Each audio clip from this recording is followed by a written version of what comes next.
When I turned into my driveway that Thursday afternoon, my blue winter coat was hanging from the porch railing. Beneath it were boxes filled with my books, my photographs, and nearly everything from my bedroom. Brooke stood inside my open front door and said, "We didn't throw anything away, Elaine. We just made the transition easier." Then I saw Arthur's cedar chest sitting in the rain. A glossy brochure had been placed on top of it. Willow Creek Senior Living. My sewing basket sat open beside the flower pot, a spool of white thread rolling across the bricks whenever the wind caught it. My reading lamp leaned sideways in the grass. Our framed wedding photograph rested against a black trash bag. Arthur's hand still fixed at the small of my back after 47 years of marriage. My son, Daniel, stood several feet behind his wife. He was staring down at the hallway rug as though its pattern required his full attention. I looked from Brooke to him. What transition? Brooke stepped onto the porch and picked up the brochure. "There's an apartment available nearby. 1 bedroom. Elevator access. Meals if you want them. It's time for a safer setup." "For whom?" I asked. She gave a small sigh. "For everyone." That was when I noticed the top drawer of my writing desk through the doorway. It was open. I always kept that drawer locked. It held my insurance records, bank statements, a copy of the deed, and several letters from Arthur that I did not leave lying around. "Did one of you unlock my desk?" Brooke's expression tightened. "We can't keep waiting for you to make sensible decisions." Daniel finally looked at me, but only for a moment. "Mom," he said, "don't make this harder than it needs to be." A drop of rain landed on the cedar lid. Then another. I walked past my coat, the boxes, and the wedding photograph. I lifted Arthur's chest with both hands and held it against me. "Harder for whom?" Neither of them answered. I took out my phone. I photographed the coat on the railing, the books beside the steps, the lamp in the grass, the open sewing basket, the senior living brochure, the water beginning to darken the cedar. I photographed my wedding picture leaning against the trash bag. Then I photographed the open front door, Brooke standing inside it, and Daniel's truck in the driveway.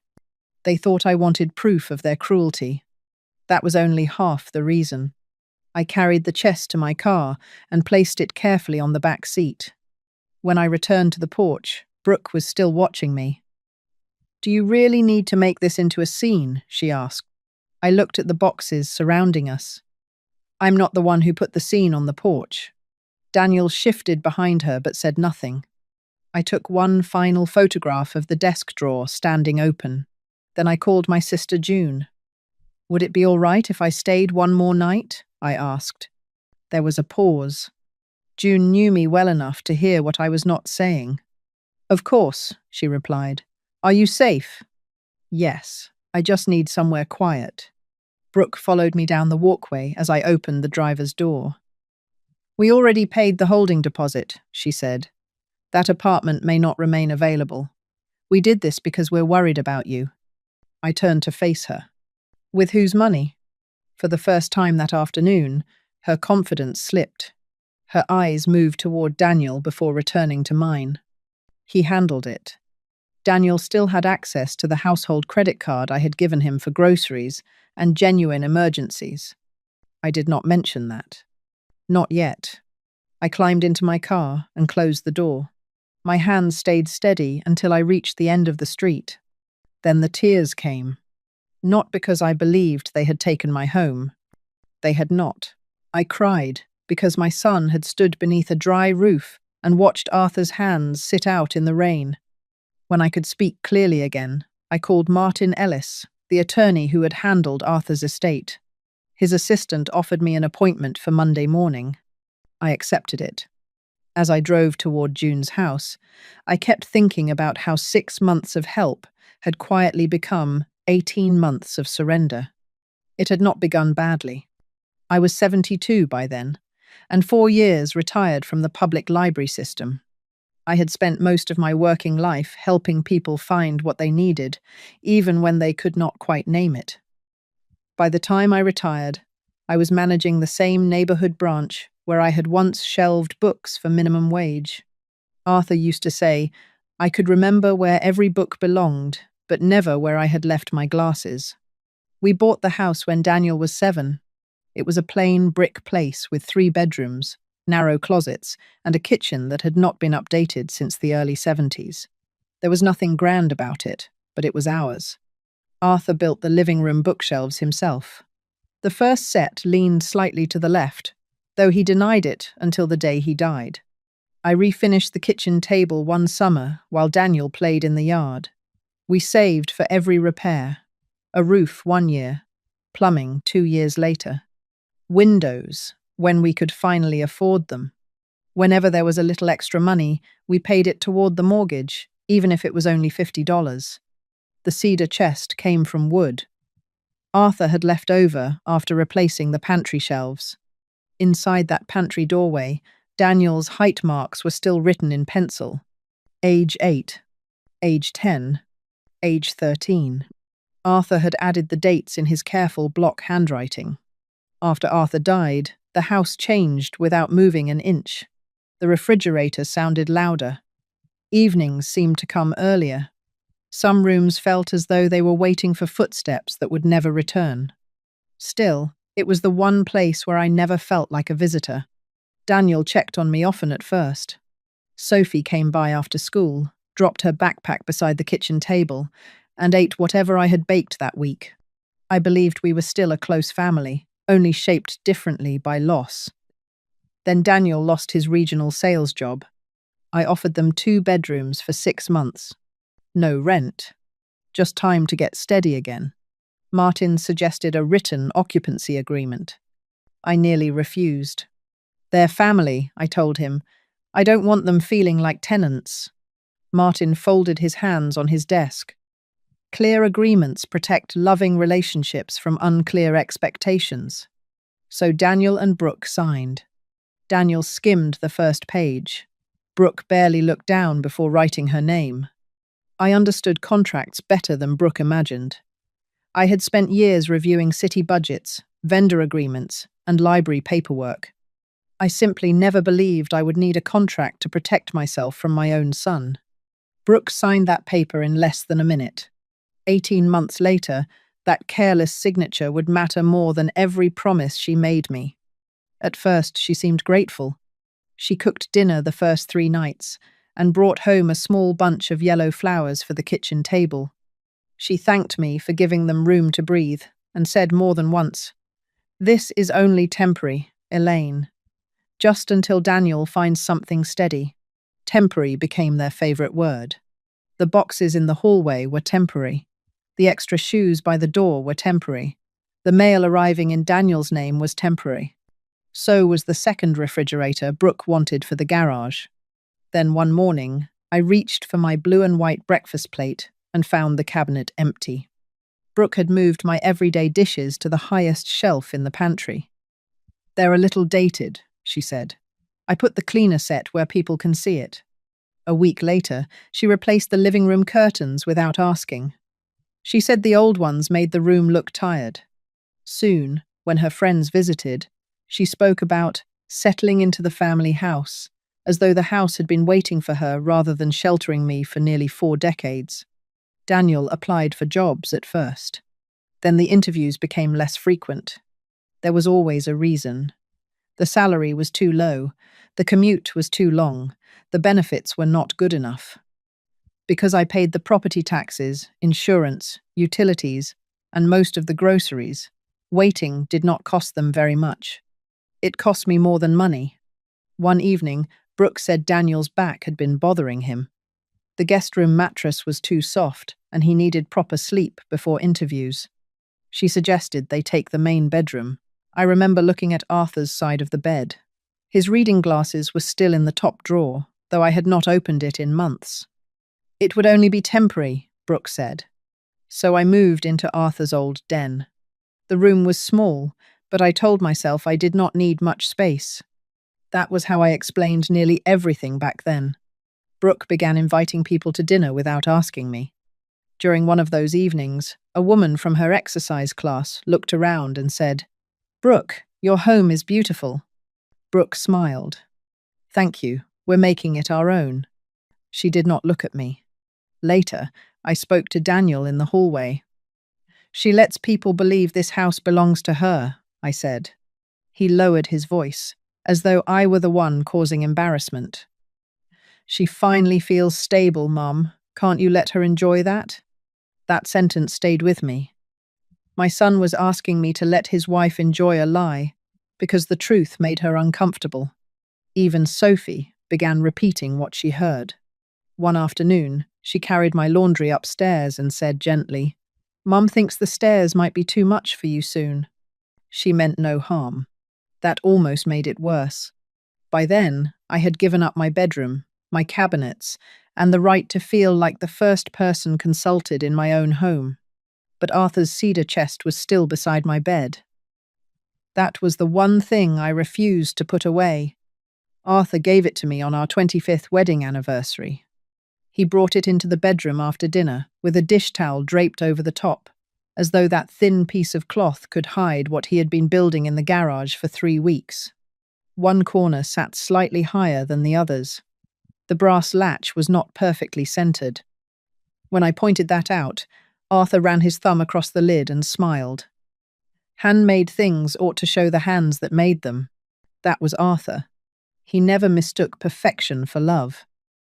Over the years, the chest became the place where I kept the parts of our life that did not belong in a bank box or filing cabinet.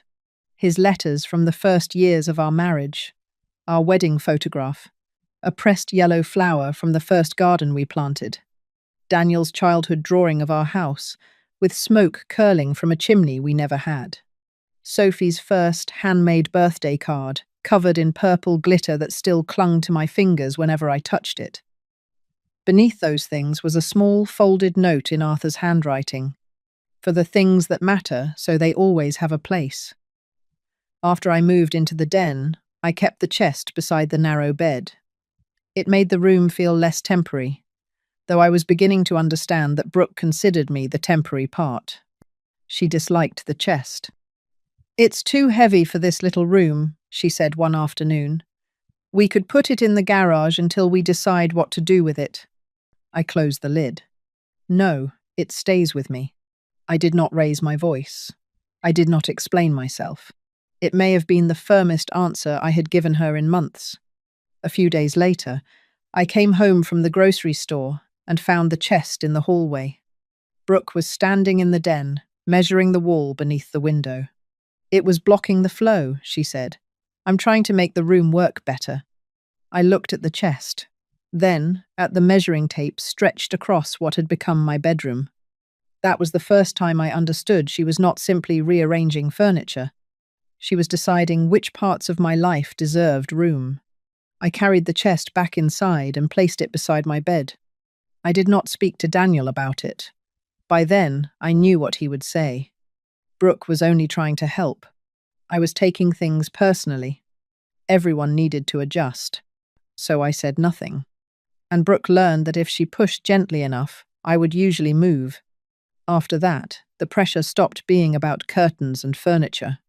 It moved to my mail, my money, and the house itself. The first time I found an envelope opened on the kitchen counter, Brooke said it had been mixed in with Daniel's things. The second time, it was my property tax statement. I'm only helping you stay organized, she said. There's so much paperwork when you own a home. I had managed budgets and city records for more than 3 decades. Brooke knew that. Still, she began speaking to me as though age had erased every skill I once had. Her questions came casually, usually while I was cooking or folding laundry. Had the house ever been appraised? Did Arthur leave a will? Was Daniel's name already on the deed? Did I still need life insurance at my age? Wasn't maintaining the property becoming exhausting? Each question arrived, wrapped in concern. Taken separately, they sounded almost reasonable. Together, they began to sound like planning. One afternoon, I found the property tax statement on the desk Daniel was using. Beside, it was a printed estimate of the house's value and available equity. Daniel came into the room while I was looking at it. "Why do you have this?" He hesitated. I was trying to understand what the house is worth. "For whom?" "Mum, it's a family asset." "No," I said. "It is my home." He looked away. Brooke had become the person who spoke most openly about the house, but Daniel was not simply standing behind her. He had provided the tax information. He had looked up the property value. He had started talking to a lender about what might be possible if the house were transferred. I did not yet know how far those conversations had gone. By then, he was also using my household credit card for more than groceries. There were restaurant charges, Sophie's school activity fee, a vehicle repair, and purchases I did not recognize. When the balance grew high enough that I could no longer ignore it, I asked him to sit with me at the kitchen table. "I thought that card was for food and emergencies," I said. "The car repair was an emergency. And the steakhouse?" His face tightened. "I was going to repay it when work picked up." He said it, as though my asking was less reasonable than his spending. A few weeks later, Brooke hosted a neighborhood gathering in the backyard. She introduced me to one of the newer couples as our resident librarian. Then she laughed and added, "Older parents eventually need younger people around to make the practical decisions." A few people smiled politely. No one knew what to say. I carried the lemonade back into the kitchen before they could see what the remark had done to me. That evening, Sophie sat beside me with her tablet. She meant to show me photographs from school, but she opened the wrong file. A bright kitchen design filled the screen. Across the top were the words, "Mercer Renovation Phase 1. Arthur's bookshelves were gone. The den where I slept had been labelled Home Office. I waited until Daniel was alone. "Did you promise Brooke this house?" He rubbed the back of his neck. "Dad always said it should stay in the family." "Staying in the family and belonging to you are not the same thing." He did not answer. I thought those drawings were the worst thing I would find. Then I saw the papers waiting beside their printer. It was not one simple form. It was a draft family sale package. There was a proposed transfer document, a gift of equity letter, and a refinance worksheet bearing Daniel's handwriting. My name appeared as the current owner.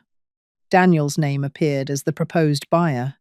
The address belonged to the house Arthur and I had spent 38 years paying for. Several spaces were blank. Nothing had been signed by me. No legal transfer had taken place. But the plan was clear. They expected me to transfer the house to Daniel through a family sale. The equity I had built would be treated as his contribution.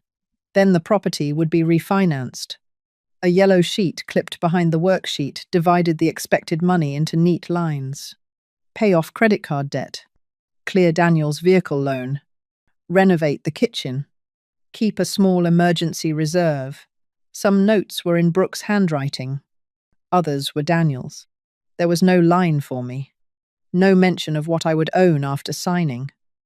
No explanation of what would happen if the senior apartment became too expensive, if my health changed, or if I simply wanted to return home. They had planned how to use my security. They had not planned how to preserve it.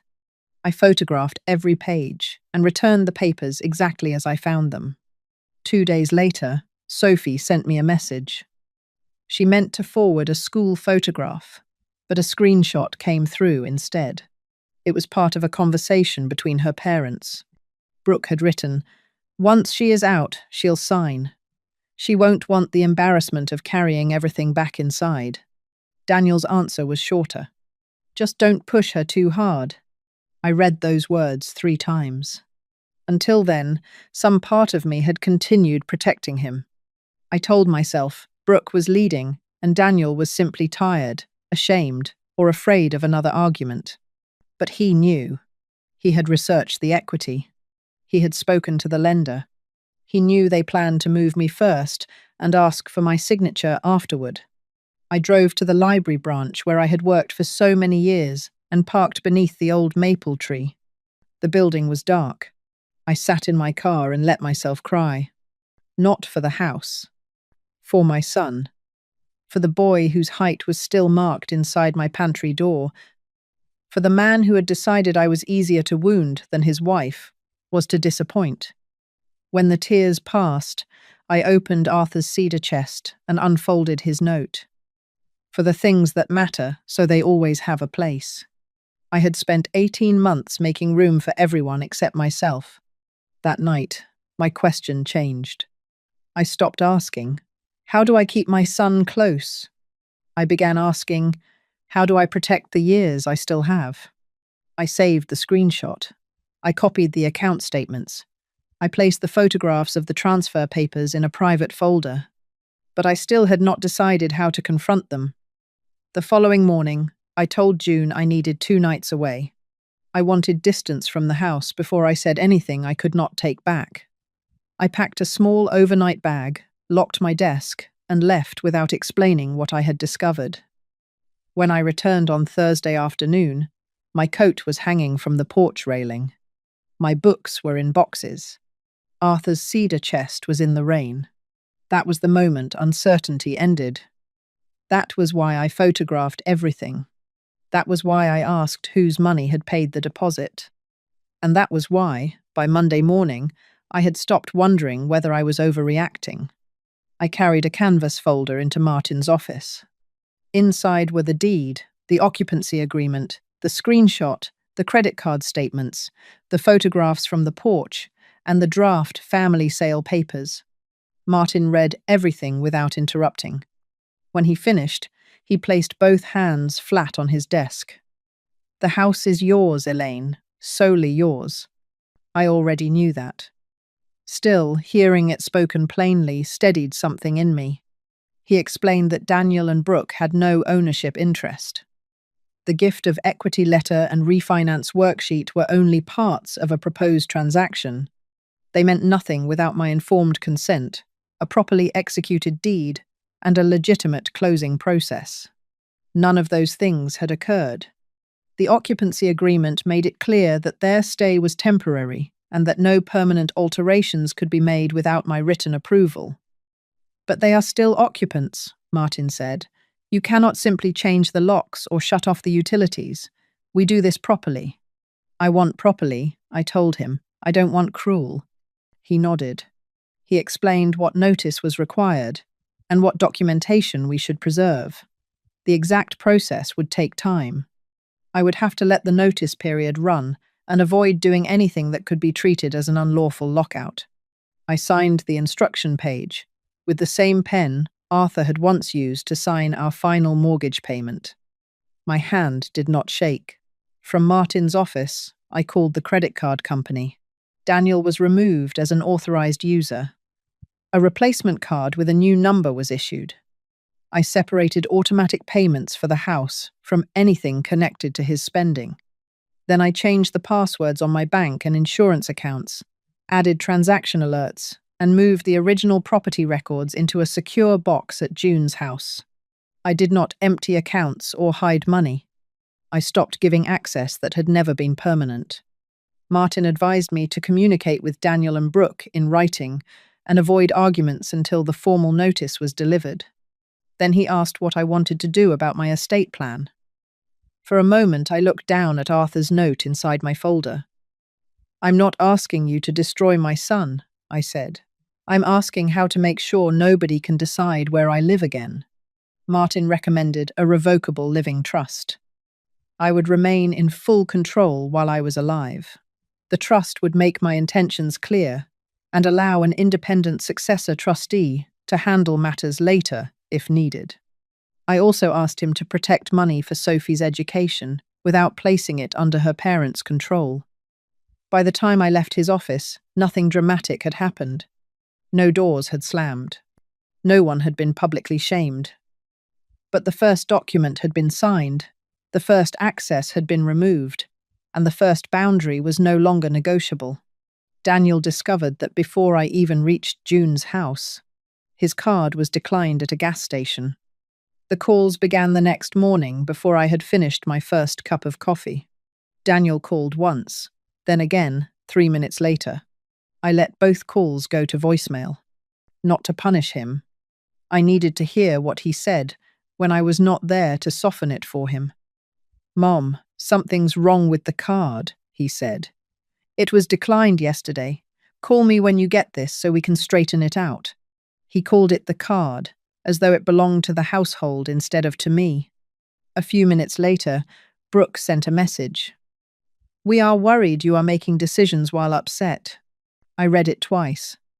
For 18 months, they had considered me capable of paying the property taxes, insurance, groceries, utility bills, school expenses, and repairs. The moment I stopped, my judgment became questionable. I replied in writing, just as Martin had advised. "The account is mine. The card access has ended. Please use your own funds." Brooke answered almost immediately. She sent 3 photographs of Sophie. One from her school concert, one at the kitchen table, one beside the Christmas tree the year before. "This conflict is hurting her," Brooke wrote. That message nearly worked. She knew Sophie was the tender place in me. Then my granddaughter contacted me privately. "I'm sorry about your things, Grandma," she wrote. "Mum and Dad said you already agreed to move. I didn't know." I closed my eyes for a moment before answering. "You are not responsible for decisions adults made. I love you, and that has not changed." I did not tell her that her parents had lied. She would understand enough in time without being forced to stand between us. That afternoon, Martin's formal notice was delivered to the house. Daniel called again. This time, there was no talk of a banking mistake. His voice was louder, but fear sat beneath the anger. "Are you really making your own family leave?" I held the phone away from my ear until he finished. I asked my family not to remove me first. He became quiet. Then he said, "Brooke believed we could still settle everything if I came home and discussed the transfer papers. So that was what they still expected. A few guilty conversations. One signature. Then the return of everything they had begun treating as theirs." Brooke thought the notice was a bargaining tactic. She did not know I had already changed what would happen to the house after I was gone. At June's kitchen table, I spread out years of bank statements, receipts, and check registers. I had not gathered them to calculate what Daniel owed me. I had never kept score that way. Still, the pattern was hard to ignore. There was the rent I paid during his first job loss, Sophie's dental bill, when insurance would not cover the full amount. The money Daniel borrowed for a security deposit and never mentioned again. School shoes, winter coats, activity fees, holiday groceries, trips so they could spend Christmas with Brooke's parents. When Brooke's work schedule changed, I cared for Sophie 3 afternoons a week for nearly a year. After Arthur died, I gave Daniel his truck because his car was failing and I could not bear to sell it to a stranger. Then came 18 months of free housing. None of it had been a contract. I helped because I loved them. What hurt was seeing that help rewritten as an obligation. They no longer remembered each kindness as something given. They treated it as proof that I would always give more. Arthur had worried about that long before I did. Near the end of his life, when Daniel was struggling with another decision, Arthur said, "Help him stand up, Elaine. Don't become the ground he refuses to leave." I thought the remark was too stern. Now I understood it. Inside an old estate folder, I found a letter Arthur had written during our planning meetings with Martin. Most of it concerned insurance and repairs, but one paragraph stopped me. "This house is for Elaine's security first. Whatever happens later, she should never need another person's permission for shelter." I read that sentence until the page blurred. Daniel had been right about one thing. Arthur wanted the house to remain meaningful to the family. But he never meant for it to become a reward for avoiding responsibility. With Martin's help, I finalized the trust. I would retain full control of the house for the rest of my life. After my death, it would be sold rather than transferred directly to Daniel. Part of the proceeds would fund Sophie's education through an independent trustee. The remainder would support the library branch where I had spent most of my working life. I was not removing love from my estate. I was removing entitlement from it. Then I invited Daniel and Brooke to meet me at the house. I let them believe I was ready to discuss the transfer. I had one more thing to show them. But first, I wanted Brooke and Daniel to explain their plan in their own words. Brooke arrived with the folder tucked beneath her arm. Martin was already seated beside me at the kitchen table, the same table where Arthur and I had once spread out mortgage statements, grocery receipts, and plans for every repair we could not yet afford. I chose that room deliberately. It reminded me that the house had been built through patience, not promises. Brooke looked relieved when she saw me. "I'm glad we can finally move forward," she said, placing the folder on the table. Daniel sat across from me and folded his hands. "Things got emotional," he said. "Maybe we should start over." I looked at the folder. "Explain the plan to me." Brooke glanced at Daniel. He gave a slight nod. Then she began. "The house is too much for one person. Willow Creek would give you companionship, meals, and people nearby if you needed help. Daniel and I could take care of the property, and refinancing would let us make the repairs it needs." "Which repairs?" "The kitchen, the upstairs bathroom, the windows eventually."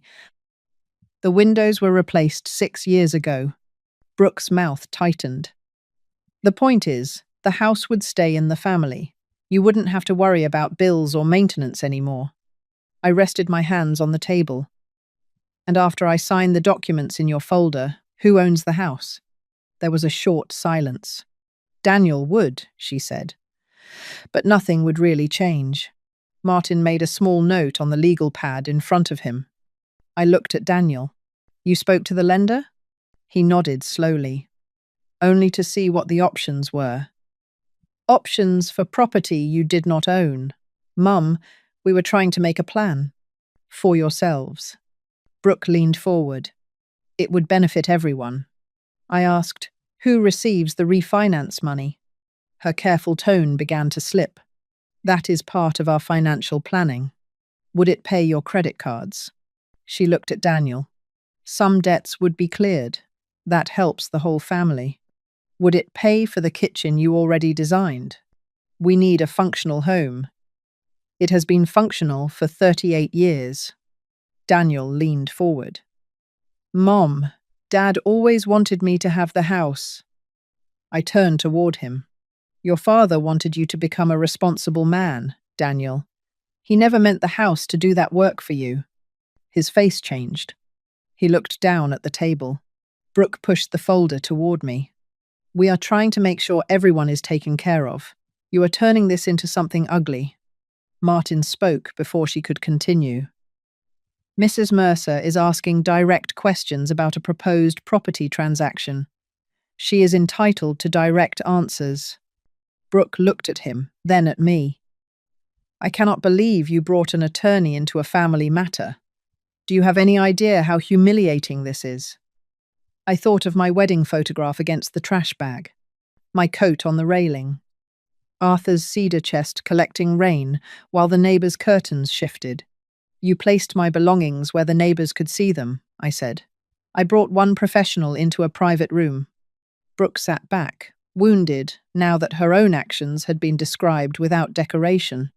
I opened their folder. The proposed transfer document was on top, followed by the gift of equity letter, the refinance worksheet, the senior apartment brochure, and the renovation estimates. I looked at the empty signature line bearing my name. Then I turned their papers face down. Without raising my voice, I pulled my own folder toward me and opened it. I placed 3 documents on the table. The first was a certified copy of the recorded deed. The second was the occupancy agreement Daniel and Brooke had signed when they moved in. The third was the formal notice ending their right to remain in the house. I turned the deed toward them. "Before you decided where I would live, you should have checked who had the right to decide who lived here." Brooke looked down at the page, then back at me. "Everyone knows Daniel will inherit this house eventually. Expectation is not ownership. Martin spoke calmly. The property is titled solely in Mrs. Mercer's name. She has never signed a deed or completed any transaction giving either of you an ownership interest. Brooke folded her arms. That is a technicality. No, I said. It is the truth. I opened the second document and turned to the final page. Both their signatures appeared above the date from 18 months earlier. The agreement stated that their stay was temporary. Living there without paying rent did not create ownership. No permanent alterations could be made without my written approval. Their occupancy could be ended through the proper legal notice process. Brooke stared at her name. I don't remember signing that. You remembered every promise you thought benefited you, I said. You forgot the one that protected me. Daniel leaned forward and read the page for himself. His face grew pale, not from surprise alone, but from realizing that the agreement had been there from the beginning. Nothing had been hidden from them. They had simply believed I would never enforce it. Martin explained the next steps.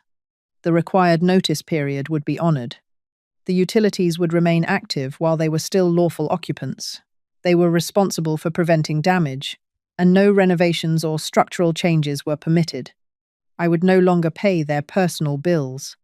After they vacated, the locks would be changed.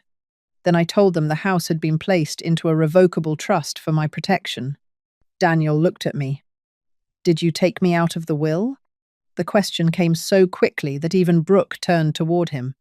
Sophie's education will be protected through an independent trustee, I said. Neither of you will control those funds. The house will not pass directly to you. Daniel pressed his palms against the table. Dad wanted this place to stay in the family. I reached into my folder and removed Arthur's letter. My voice remained steady as I read the sentence he had written years earlier. This house is for Elaine's security first. Whatever happens later, she should never need another person's permission for shelter. For the first time, Daniel had nothing to say. Brooke did not apologize. She did not confess that she had been wrong. She pushed back from the table and shook her head. You are choosing property over your own family. I looked at the woman who had placed my life on the porch and the son who had helped plan what would happen after I was gone. No, I said. I am choosing not to lose both. The meeting ended quietly. But the consequence did not. They still had to live through the notice period and face everything they had assumed would always be mine to provide. Brooke spent the first week insisting the notice could be challenged. She called Martin's office twice and sent messages accusing me of acting while emotional. Each time, Martin responded in writing. The deed was clear. The agreement was valid. The notice followed the required process. After that, her anger changed shape. She stopped arguing about ownership and began telling people I had abandoned my family during a difficult time. Daniel became quieter. Without my credit card, groceries, utilities, and household expenses quietly covering the gaps, he had to look directly at what their life cost. He accepted a steadier position he had once considered beneath him and began searching for rentals they could afford. The place they found was smaller, farther from Sophie's school, and without the polished kitchen Brooke had already imagined as hers. She blamed me for that, too. Sophie called one evening and asked, in a voice that sounded younger than 16, "Will I still be allowed to visit you?" My heart tightened. Of course you will, even if Mom is angry. Loving you is not a reward for your parents behaving the way I want them to. I never asked Sophie to carry messages between us. Children should not be used as bridges because adults are unwilling to cross the distance themselves. A few days before the move, Daniel asked to meet me alone. We sat in a small coffee shop where no one had a home field advantage. He admitted he had researched the property value and contacted the lender.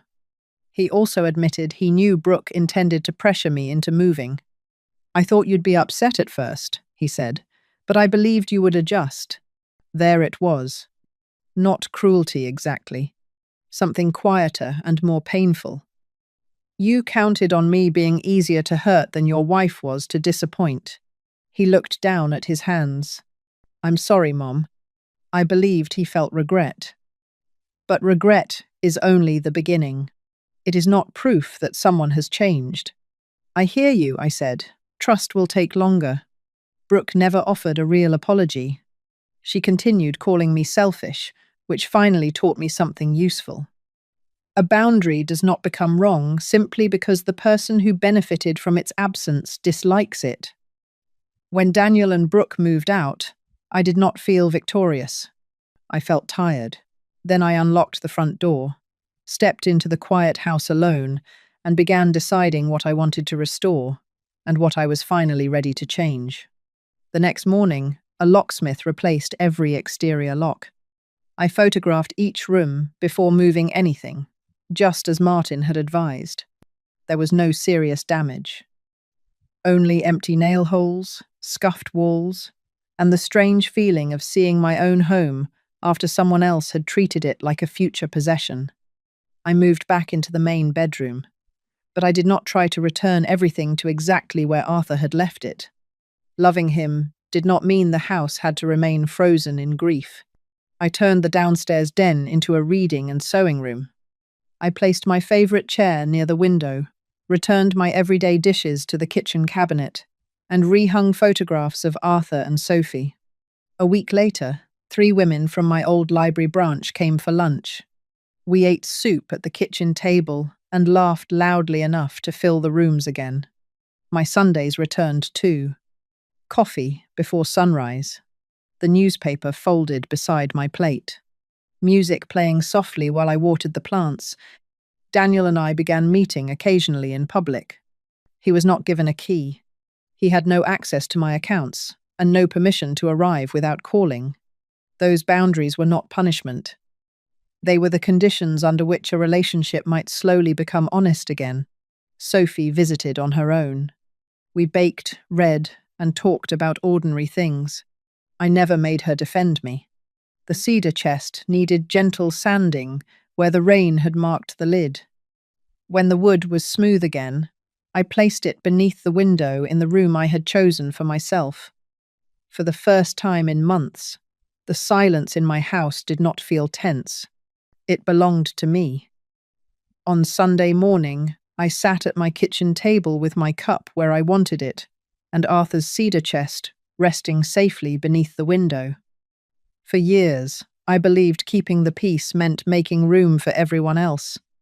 I thought love required patience without limits and sacrifice without complaint. The porch taught me otherwise. Constant surrender does not preserve love. It teaches people to expect more surrender. Arthur had written, "For the things that matter, so they always have a place." At last, I understood that I belonged among those things too. Protecting my place in my own life was not revenge. It was the first honest thing I had done for myself in years. A mother's love may open the door, but it does not surrender the deed. Have you ever had to protect your peace from someone you loved? And do you still keep something handmade by a person who once made you feel safe?